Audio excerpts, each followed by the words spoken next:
Hi everyone, this is Joey Milam, guest blogging for Jessica Edwards. I help Jessica with a lot of her marketing as well as being marketing director and appraisal director for Alpha Mortgage here in Wilmington. And Jessica asked me if I would do a blog and try it out and see how this works. Anyway, today I thought I would talk about appraisals, which is something that I handle here at Alpha Mortgage, ordering the appraisal, reviewing them, and making sure that they come in on time to make sure our deals close on time. And I wanted to talk a couple things that can cause appraisal issues, and this is whether you're buying or selling a property. Um, some of the issues that I've seen recently anyway. Number of bedrooms has been a issue on a few appraisals. If you have only two or even less, one bedroom in your home, this happens particularly in older homes, downtown, and various other areas, but specifically downtown, two-bedroom or less homes can be an issue in finding comparable properties. Obviously, there's only so many of them out there, and however many of those have sold recently. We generally like to see within 1 year and 1 mile radius. That is the gold standard of comparables for mortgage appraisals. And sometimes finding those are rather hard. So if you're thinking about selling your home or buying a home that only has two or less bedrooms, it might be a good idea to ask your realtor to do a search and find out how many have sold recently in that area that are comparable to your home. The other thing is if your home is like the homes around it, if it's comparable to them. Certainly, while many people will do lots of upgrades and have great curtains and appliances and so forth, things that might be very important to you as the seller or maybe even as the buyer, doesn't necessarily mean that it will affect the value a massive amount, if at all. Pools are a great example. Lots of people, would love to have a swimming pool in their home, but it doesn't necessarily affect the value positively or negatively because not everyone wants a swimming pool. Another thing, depending on where you're located in your home and if it's like the properties around it. Recently I had a situation where a gentleman who had retired grew up on a farm and always wanted to own a farm.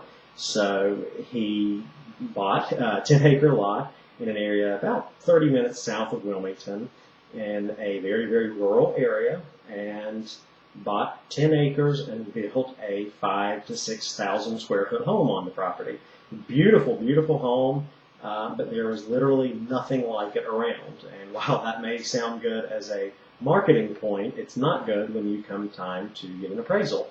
The nearest homes that were comparable, and they were really just the house being comparable, not the land. You can't even really look at it as a value when looking at something like that, were miles and miles and miles away. And it can be very difficult to get a good appraisal, and secondly, to get it through underwriting when the loan's being done. Another thing is condo tails. I have people ask me all the time about a property that's deeded as a condo. Shell Island at Wrightsville Beach is an excellent example. There's usually one bedroom, a kitchenette, a living room, and a bathroom. It's deeded as a condo, but it's in a unit or in a complex that is mainly used like a hotel, like a vacation rental. You might rent it out for just a night or a week or however long. And essentially the benchmark is if the majority of the units in the complex are rented out like that, it's going to be a little bit harder to get a loan. Generally, it's going to have to go through a local bank that you have a relationship with or whatever, or wherever you bank. A lot of mortgage companies, unfortunately, can't do those, specifically if the title of the complex says anything along the lines of resort or hotel or rental, anything like that can cause issues.